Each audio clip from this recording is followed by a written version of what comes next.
रजनीकांत आम लोगों के लिए उम्मीद का प्रतीक। ये कहना कोई अतिशयोक्ति नहीं होगी कि रजनीकांत ऐसे इंसान हैं जिन्होंने फर्श से अर्श तक आने की कहावत को सत्य साबित करके बताया हो। दुनिया में ऐसे कई लोग हैं जिन्होंने बड़ी बड़ी सफलताएं अर्जित की, पर जिस तरह रजनीकांत ने अभावों और संघर्षों में इतिहास रचा है वैसा पूरी दुनिया में कम ही लोग कर पाए होंगे। एक कारपेंटर से कुली बनने, कुली से BTS कंडक्टर और फिर एक कंडक्टर से विश्व के सबसे ज्यादा प्रसिद्ध सुपरस्टार बनने तक का सफर कितना परिश्रम भरा होगा ये हम सोच सकते हैं। रजनीकांत का जीवन ही नहीं बल्कि फिल्मी सफर भी कई उतार चढ़ावों से भरा रहा है। जिस मुकाम पर आज रजनीकांत काबिज है उसके लिए जितना परिश्रम और त्याग चाहिए होता है शायद रजनीकांत ने उससे ज्यादा ही किया है। संघर्षपूर्ण बचपन। रजनीकांत का जन्म 12 दिसंबर 1950 को कर्नाटक के बेंगलोर में एक बेहद मध्यम वर्गीय मराठी परिवार में हुआ था। वे अपने 4 भाई बहनों में सबसे छोटे थे। उनका जीवन शुरुआत से ही मुश्किलों भरा रहा। मात्र 5 वर्ष की उम्र में ही उन्होंने अपनी मां को खो दिया था। पिता पुलिस में एक हवलदार थे और घर की माली स्थिति ठीक नहीं थी। रजनीकांत ने युवावस्था में कुली के तौर पर अपने काम की शुरुआत की, फिर वे BTS में बस कंडक्टर की नौकरी करने लगे।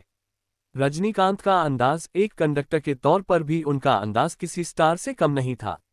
वो अपनी अलग तरह से टिकट काटने और सीटी मारने की शैली को लेकर यात्रियों और दूसरे बस कंडक्टरों के बीच विख्यात थे।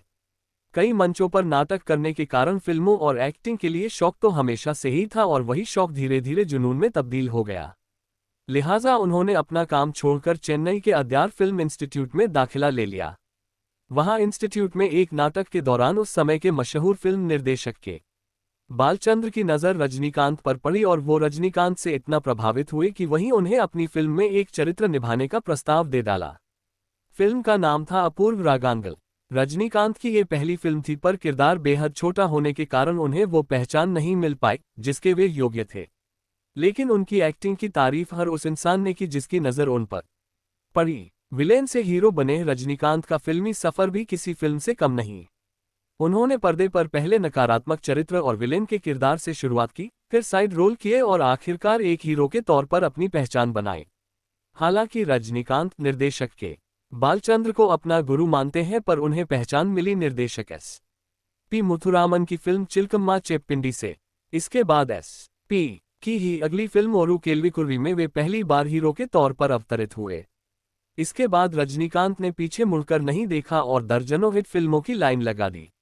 बाशा, मुथु, अन्नामलाई, अरुणाचलम, थलाप्ती उनकी कुछ बेहतरीन फिल्मों में से एक हैं। उम्र कोई मायने नहीं रखती। रजनीकांत ने ये साबित कर दिया कि उम्र केवल एक संख्या है और अगर व्यक्ति में कुछ करने की ठान ले तो उम्र कोई मायने नहीं रखती। 65 वर्ष के उम्र के पड़ाव पर वे आज भी वे Shivaji the boss, robot, Kabali जैसी हिट फिल्में देने का मादा रखते हैं। 65 वर्षीय रजनीकांत के लोग इतने दीवाने हैं कि कबाली फिल्म ने रिलीज होने से पहले ही 200 करोड़ रुपए कमा लिए। एक समय ऐसा भी था जब एक बेहतरीन अभिनेता होने के बावजूद उन्हें कई वर्षों तक नजरअंदाज किया जाता रहा, पर उन्होंने अपनी हिम्मत नहीं हारी। ये बात रजनीकांत के आत्मविश्वास को और विपरीत परिस्थितियों में भी हार न मानने वाले जज्बे का परिचय देती है। जमीन से जुड़े हुए रजनीकांत आज इतने बड़े सुपर सितारे होने के बावजूद जमीन से जुड़े हुए हैं। वे फिल्मों के बाहर असल जिंदगी में एक सामान्य व्यक्ति की तरह ही दिखते हैं। वे दूसरे सफल लोगों से विपरीत असल जिंदगी में धोती कुर्ता पहनते हैं। शायद इसीलिए उनके प्रशंसक उन्हें प्यार ही नहीं करते बल्कि उनको पूछते हैं। रजनीकांत के बारे में ये बात जगजाहिर है कि उनके पास कोई भी व्यक्ति मदद मांगने आता है वे उसे खाली हाथ नहीं भेजते। रजनीकांत कितने प्रिय सितारे हैं, इस बात का पता इसी से लगाया जा सकता है कि दक्षिण में उनके नाम से उनके प्रशंसकों ने एक मंदिर बनाया है। इस तरह का प्यार और सत्कार शायद ही दुनिया के किसी सितारे को मिला हो। चुटकुलों की दुनिया में रजनीकांत को ऐसे व्यक्ति के रूप में जाना जाता है जिसके लिए नामुमकिन कुछ भी नहीं, और रजनीकांत लगातार इस बात को सच साबित करते रहते हैं।